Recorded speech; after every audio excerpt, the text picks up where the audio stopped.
Nike a dit à ses investisseurs dans ses différentes rencontres aux actionnaires dans les derniers mois qu'ils allaient vraiment faire des coupures dans les prochaines années sur leurs différents investissements qu'ils faisaient. Ils vont couper jusqu'à 2 milliards de dollars dans les prochaines années sur les différents investissements commanditaires qu'ils faisaient dans le passé. Ils se sont retirés du golf, si ma mémoire est bonne, je pense en 2016 au niveau des commandites. Ils ont gardé des legacy deals, un qu'ils avaient avec Tiger Woods, mais ils se sont quand même retirés à travers le temps. Donc je pense que ici, on a un peu une tempête parfaite d'une entreprise qui veut se retirer d'un sport, d'un athlète qui a marqué son époque et qui est en fin de carrière. Et il faut quand même dire que ça a été un partenariat assez important, on pourrait dire, pour les deux parties. 500 millions de dollars, un demi-milliard de dollars, je pense que c'est assez important.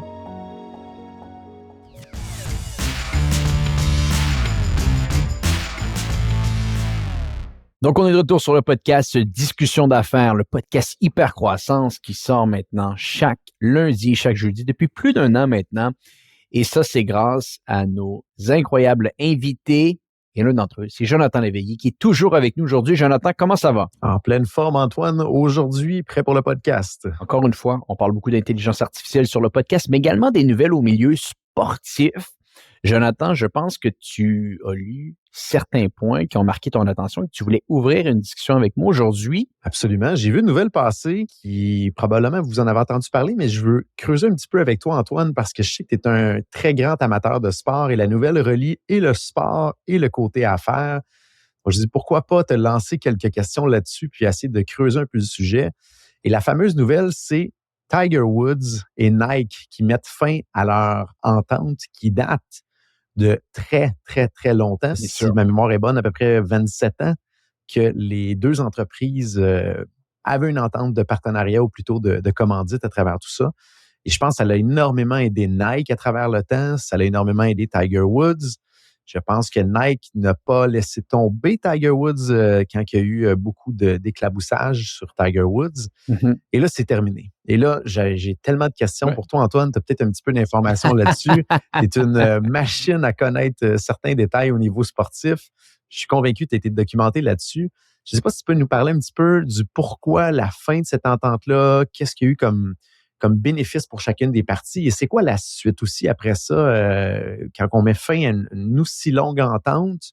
Qu'est-ce qui se passe un peu pour les deux marques? Parce que Tiger Woods est une marque en soi, Nike est une marque en soi aussi. C'est quoi la suite pour ça et comment toi tu vois ça? Fait que j'étais curieux, Antoine, de t'entendre parler un petit peu là-dessus. Ben oui, clairement. Puis je pense que ce qui est important de remettre en perspective un petit peu aujourd'hui, c'est où dans sa carrière Tiger Woods est rendu. C'est-à-dire que, comme tu l'as mentionné, ça fait environ 27 ans maintenant qu'ils ont commencé le partenariat. À la fin des années 90, quand Tiger Woods avait gagné ses premiers tournois majeurs, Nike s'était empressé d'aller vers lui et de lui offrir une commandite pour l'avoir avec eux. Et ça a été un partenariat excessivement important. On parle ici de plus de 500 millions de dollars qui ont été donnés à Tiger Woods pendant l'ensemble de ce partenariat-là. Ça a aidé Tiger Woods au niveau financier, comme on vient de le dire, mais également Nike, comme Nike a grandement bénéficié d'avoir Michael Jordan à son année recrue quand il est arrivé dans la NBA.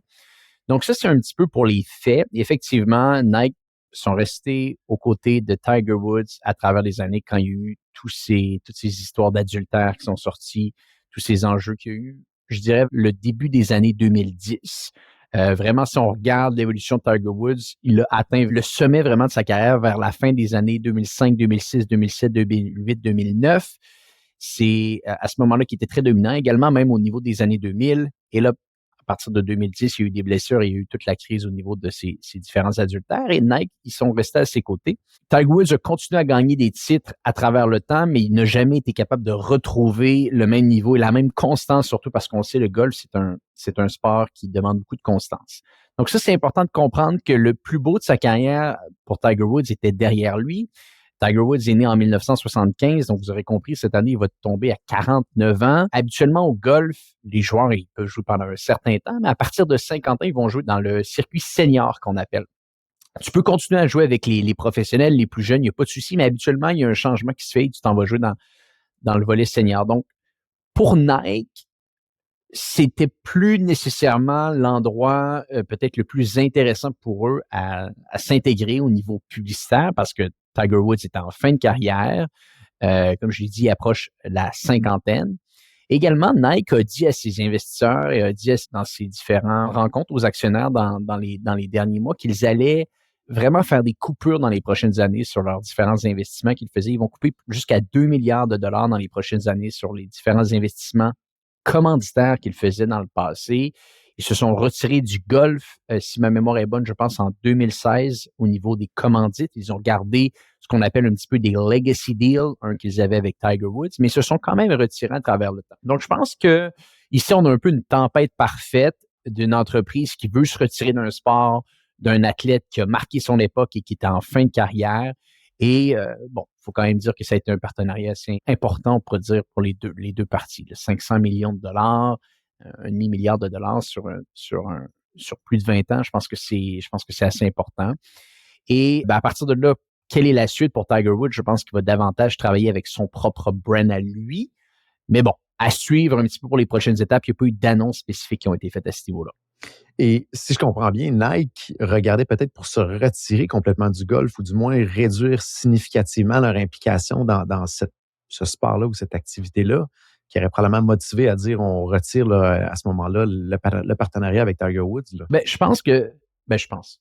C'est dit, Nike se sont retirés, puis je vais le reconfirmer à l'instant, mais ils se sont retirés du golf en 2016. Donc, encore une fois, je pense qu'ils avaient une entente avec Tiger Woods qui s'achevait, et là, ils ont pris la décision des deux parties de simplement terminer tout ça. Il faut savoir une chose, c'est que Tiger Woods n'a plus la même ampleur qu'il pouvait avoir dans le passé. C'est-à-dire, on n'a pas le même succès, même ici en termes de vente, d'accessoires, de linge que ce que Michael Jordan peut avoir avec son entreprise qui a été capable de créer Air Jordan à travers les années. On parle vraiment pas du même volume d'affaires ici. Donc, clairement, il n'y avait plus tellement de bénéfices pour Nike de rester derrière lui si en plus de ça, il n'est plus une étoile dans le circuit. Et surtout que son nom a été entaché. Là, tout ce qui est arrivé au niveau des scandales, c'est pas très glorieux pour une marque de mettre ça de l'avant puis de promouvoir ça. Là. Donc, de ce que je comprends un peu, c'est un partenariat qui était déjà signé dans le temps. Alors, c'était à prévoir qu'ils allaient arrêter ce partenariat-là du fait qu'ils se sont retirés du golf officiellement et que ça arrivait à la fin à ce moment-là, l'entente avec Tiger Woods. Donc, c'est un non-renouvellement d'une entente plus qu'une fin à ce moment-là d'un contrat. Là. Exact. D'ailleurs, est-ce que tu as d'autres questions sur le volet Tiger Woods? Parce que je trouvais que ça m'amenait un point intéressant à discuter un petit peu avec toi aujourd'hui et même de l'amener à notre audience de l'impact que les athlètes ont maintenant sur le volet du marketing, comment tout ça a changé. Bien, ce que j'aurais aimé ça savoir de ton opinion, c'est l'argent, elle a bougé de quel sport à quel sport? Parce qu'on voyait beaucoup le basketball dans le temps, Tiger Woods avec le golf. Maintenant, on voit qu'il y a beaucoup, beaucoup de grandes transactions financières dans le monde du soccer. Est-ce que c'est un mouvement à ce moment-là de l'argent, mais une multiplication en plus qui s'en va, je pense, pratiquement tout vers le soccer? Est-ce que c'est un peu ta perception du marché à l'heure actuelle? Écoute, c'est une excellente question que tu poses et je pense que ça vaudrait définitivement la peine d'aller voir à quel point il y a eu une augmentation des investissements publicitaires ou plutôt des investissements commanditaires, pardonnez-moi, vers le foot, le soccer dans les dernières années. Instinctivement, j'aurais le goût de te dire oui, parce que clairement, le foot a toujours été un sport mondial. La Coupe du Monde, c'est l'événement sportif le plus écouté au monde par beaucoup. Si les gens pensent que c'est le Super Bowl, vous vous trompez complètement. Vas-y, Joe. Et Antoine dit du foot parce que là, il est en Europe et il est rendu habitué de dire foot au lieu de soccer, donc juste pas se mélanger. C'est le vrai terme, ouais. c'est le vrai terme, c'est le vrai terme, exactement. Mais oui, soccer foot, c'est l'événement sportif le plus regardé au monde, la finale de la Coupe du Monde, par un degré de magnitude incroyable.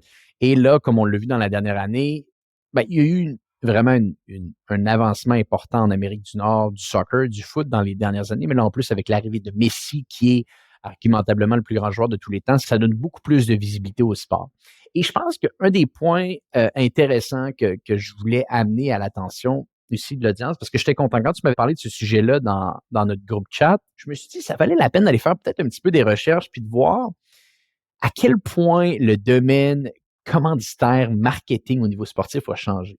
Et c'est excessivement impressionnant parce que je te poserai une question, Joe, aujourd'hui. Qui, selon toi, aurait plus d'impact en termes de brand entre, je vais prendre un athlète de basketball qui est le plus grand athlète au monde, disons LeBron James, ou un Nike de ce monde?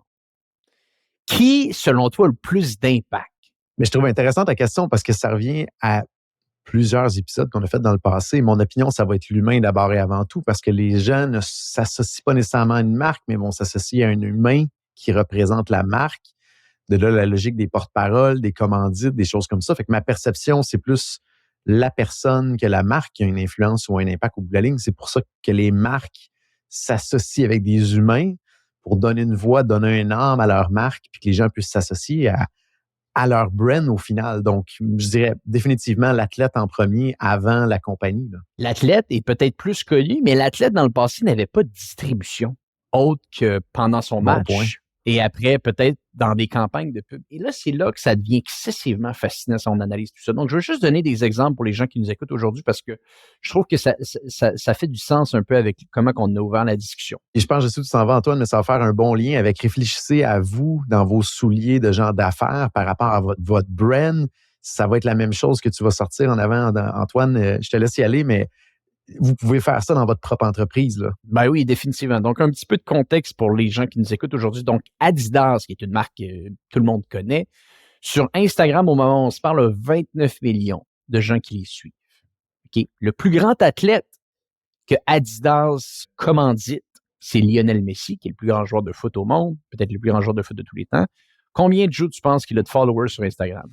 Mon Dieu, là, je vais lancer un chiffre. J'espère que je ne serai pas au-dessus de la marque, mais tu connais mes ambitions souvent élevées. Je serais probablement 200 millions. Il a 497 Wow. millions de Wow. personnes qui le suivent, contre environ 30 millions pour Adidas. Donc, si on regarde simplement en chiffres comme ça, c'est plus que 10 fois le nombre de followers que Adidas va avoir sur son compte Instagram ici, avec Lionel Messi. Cristiano Ronaldo, qui est le plus grand athlète commandité ici, pas par Adidas, mais par Nike. Combien tu penses qu'il a de followers? Et Cristiano Ronaldo, d'ailleurs, c'est l'athlète, ou plutôt même c'est l'individu qui a le plus de followers au monde. Combien penses-tu qu'il en a, Joe? Ça veut dire qu'il bat Messi absolument, vraiment 550 millions peut-être? On n'est pas tellement loin. Peut-être 618 millions de followers ici. Et Nike, qui est peut-être la plus grande marque de sport au monde, a 306 millions de followers. Donc, énorme communauté Nike sur Instagram, même beaucoup plus forte que la majeure partie des entreprises et même des athlètes. Mais encore une fois, on est sur un ratio de 2 sur 1 d'un athlète comparativement à une marque. Et là, je pense que c'est vraiment ce qui est en train de se dérouler et ça m'amène même à penser de plus en plus au futur, c'est que les grandes marques de ce monde ne vont pas se faire battre dans le futur par des nouvelles marques. Elles vont se faire battre dans le futur par des athlètes, des individus qui décident de simplement, par la bande, lancer un peu leur marque, comme on a pu voir avec la boisson énergisante Prime, qui fait énormément fureur en ce moment. Je pense qu'on fait 250 millions de ventes l'année dernière. Et comment s'appellent les influenceurs de Prime? De Casey. Il y a Logan Paul, je pense. Exactement. Qui, eux, encore une fois, des énormes présences sur Instagram. Donc, c'est simplement pour donner un petit peu ça en considération, de se dire, c'est quoi une marque aujourd'hui? Oui, c'est bien entendu, c'est une infrastructure, ils sont capables d'habiller les gens, mais en termes de distribution, la dynamique a totalement changé. Littéralement, la dynamique a changé. Pour donner un peu de contexte même, Cristiano Ronaldo, pour faire une publication sur Instagram, il demande 3,2 millions de dollars. Donc, si Nike veut que Ronaldo fasse une publication sur son Instagram qui parle de Nike ou n'importe quelle autre entreprise, ça coûte 3,2 millions. Okay, mais si ça coûte 2,7 millions. Mais Antoine, si on se met en perspective de combien ça coûtait un 30 secondes pour le Super Bowl dans le passé, on est à peu près dans les mêmes chiffres, là. Donc, c'est l'équivalent de si on demande à un de ces athlètes-là de faire un post, c'est pratiquement un 30 secondes au Super Bowl. C'est hallucinant parce qu'ils ont vraiment un impact énorme là, à cause de la quantité de followers. Exactement. Et oui, je pense que encore une fois, ça s'argumente, ça se présente, ça se défend même si on demande ces montants-là, parce qu'effectivement, on va avoir une distribution importante et on va avoir une distribution de fans. Donc, on s'entend les gens qui suivent Ronaldo, les gens qui suivent Messi, les gens qui suivent LeBron James, les gens qui suivent Tiger Woods sont des fans de la personne, beaucoup plus qu'ils vont être des fans de la marque. On peut être des fans de la marque, mais habituellement, on est quasiment des fois des fanatiques d'un athlète. Et c'est là que je pense que s'installe vraiment une dynamique totalement intéressante, comme on l'avait vu avec le deal que Messi avait été capable de signer. Je pense qu'on en avait parlé un petit peu sur le podcast aux États-Unis, où est-ce que dans son deal, c'était pas simplement un salaire, c'était des redevances sur les ventes que Apple allaient faire avec leur système d'abonnement, des ventes que Adidas allait faire aux États-Unis avec l'arrivée de Messi, et également une potentielle équité dans le club de l'Inter Miami à sa retraite. Donc, c'est là qu'on voit un point qui est totalement fascinant, qui est en train de s'intégrer dans cette dynamique de sport, de marque, de commandite. Le pouvoir se change beaucoup. Et je te donne simplement un autre exemple qui est encore dans le monde du foot. Donc, vous pouvez voir ici que je suis un gros fan de foot et de soccer.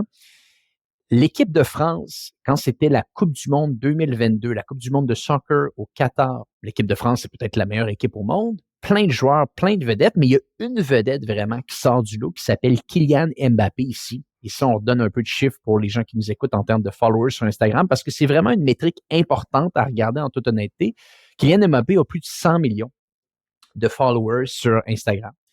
Et l'équipe de France, comme toute équipe, a des commanditaires pour faire en sorte qu'ils soient capables de payer leurs installations, payer les billets d'avion de tout le monde. Bref, ils ont des commanditaires. Puis certains de ces commanditaires-là, c'était des commanditaires d'entreprises un petit peu de malbouffe ou des ventes de coca.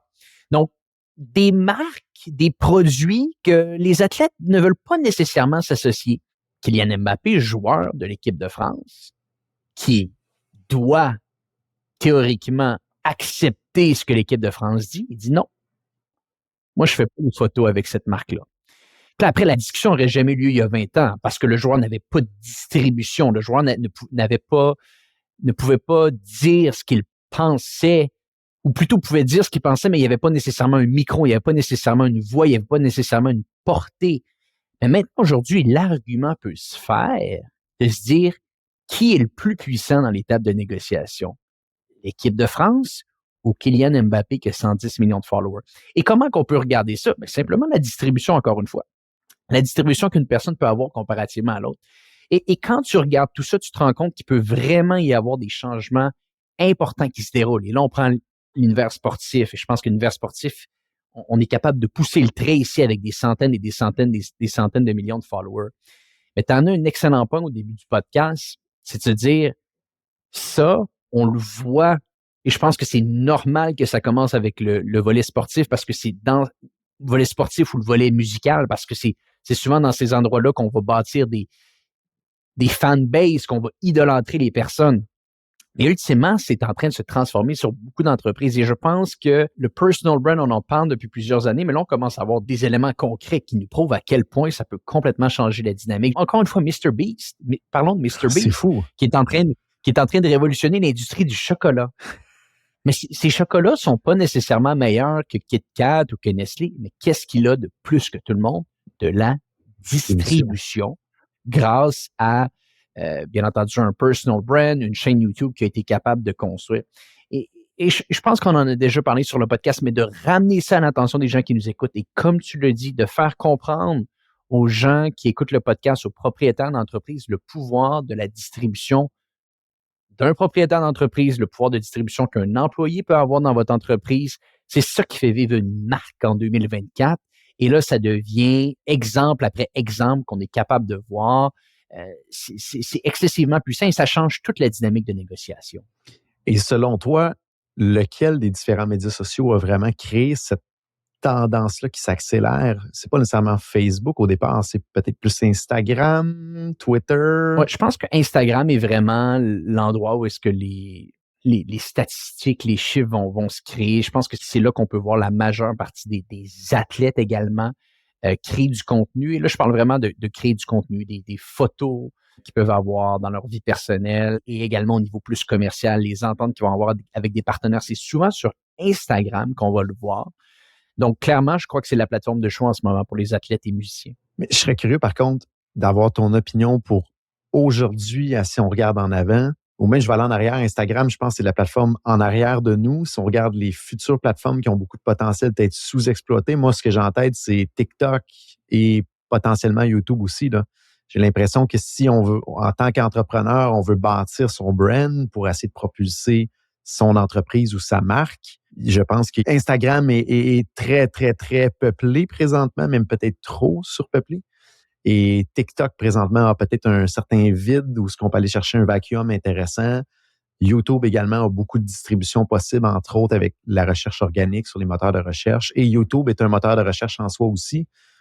Ma perception en tant qu'entrepreneur, il y a peut-être ces deux médias sociaux-là qui sont peut-être surtout sous-utilisés ici au Québec. Je serais curieux de savoir ton opinion de ton côté, si tu vois autre chose ou si tu as une opinion contraire. Écoute, je pense que chaque plateforme a ses pour et ses contre. Je pense qu'il faut le voir un petit peu plus d'un point de vue plus global, de juste comprendre l'importance d'un pouvoir de distribution. C'est assez exceptionnel. Un podcast, tu vois, tu as bâti tes podcasts, Jonathan, dans les dernières années. Tranquillement, tu me disais que tu es en train de voir un peu l'impact que ça peut avoir. Tu as pris la voie, tu t'es bâti une ligne de distribution. Je pense que c'est surtout ça qu'on doit comprendre. C'est Gary Vaynerchuk qui avait dit ça il y a 4-5 ans. Et je ne l'avais pas compris à ce moment-là. Maintenant, je le comprends. Maintenant, toute entreprise, on est un média / entreprise de technologie. On est un média / entreprise de marketing. On est un média / un athlète. Et je pense qu'il y a à peu près un an et demi que j'ai vraiment compris ce que ça voulait dire. L'importance de créer du média. De plus en plus, on le voit, les plus grands journalistes américains, soit se font renvoyer de leur chaîne de base, ou deux, partent de leur plein gré et construisent leurs propres médias. Le dernier exemple en date, c'est Tucker Carlson, l'animateur controversé qui était l'animateur le plus écouté aux États-Unis. Plus de 23 millions de personnes qui écoutaient son émission à Fox News. Il s'est fait renvoyer pour certains propos. Il y a eu des gros procès avec Fox. Il est parti, il a créé son média sur X au début parce que c'était le seul endroit qui n'allait pas se faire censurer. Il a fait une interview avec Donald Trump. Je pense qu'ils ont eu 200 millions de personnes qui l'ont écouté. Mais qu'est-ce qui se passe? Du jour au lendemain, tous les gens qui écoutaient Fox sont partis de Fox et sont allés se connecter à la nouvelle plateforme de Tucker Carlson. Tucker Carlson devient un média. Et je donne un exemple ici, mais il y en a plein. Si on ne comprend pas cette dynamique-là qui est en train de s'installer, de se dire on doit devenir un média, on doit devenir une ligne de distribution, bien là, c'est là qu'on perd le jeu parce qu'une audience, ça a ce fameux pouvoir des intérêts composés qui s'installent, c'est-à-dire si tu l'entretiens bien, elle va grossir mois après mois, et ultimement, elle peut avoir des résultats assez impressionnants pour ton entreprise. Donc, tout ça, tout ce qu'on a vu un petit peu ensemble aujourd'hui, le domaine sportif m'a amené à des réflexions au niveau affaires qui, je pense, valaient la peine d'être mentionnées sur le podcast. Très intéressant, Antoine, toute cette discussion-là, puis surtout comment on peut rapporter ça à notre entreprise. Puis c'est pas mal aussi le déclic que moi j'ai fait de mon côté il y a 1 an et demi à force de te parler, de dire faut vraiment trouver un moyen d'amplifier sa distribution, de personnifier un peu un humain derrière tout ça pour créer de l'impact après ça sur nos ventes, sur notre marque et tout le reste s'ensuit. Exact. Et on en parle et on en parle et on en parle. Comme on parle beaucoup de l'intelligence artificielle sur le podcast, mais le pouvoir de la distribution, c'est excessivement important. Donc, écoute, c'était ça le message que je voulais faire passer un petit peu avec l'audience aujourd'hui. Je trouve que ça faisait un beau, pardonnez-moi l'anglicisme, segue entre la discussion, entre la dynamique avec Tiger Woods et ce qui se déroule avec les athlètes. Des choses à rajouter, Joe, de ton côté avant que je te laisse filer? Je termine aujourd'hui avec un petit suspense. Je vous invite à aller sur YouTube et taper Introducing R1 Rabbit, R-A-B-B-I-T. Il y a eu un nouveau périphérique qui a été dévoilé il y a 13 jours au CES, au Consumer Electronics Show, qui a pour prémisse de potentiellement remplacer nos téléphones cellulaires. Donc, je vous laisse sur ce suspense-là. Allez voir, c'est sold out. La vidéo a été vue, plus de 5 millions de vues en 13 jours. Et j'en ai entendu beaucoup parler dans les dernières journées. Leur fondation sur laquelle ou leur prémisse de remplacement du téléphone cellulaire est assez intéressant. Ils ont copié un peu la présentation de Steve Jobs quand il a lancé l'iPhone. C'est très réfléchi, très soigné comme présentation. Allez voir ça, je vous en dis pas plus. On pourra en reparler dans un prochain épisode. Probablement une vague de nouveaux périphériques qui va être introduit et je serais vraiment pas surpris que Apple et OpenAI seraient déjà en train de travailler sur ce type de périphérique-là. On met le lien dans la description de l'épisode et je vous invite à aller voir ça. Fantastique. Jonathan, merci encore une fois d'avoir été avec nous aujourd'hui. Pour les gens qui nous écoutent, on se rappelle, on est un média avant d'être une entreprise. Je reprends la fameuse phrase de Gary Vaynerchuk. Et pour les gens qui nous écoutent, on se dit à bientôt pour un prochain épisode de Hypercroissance.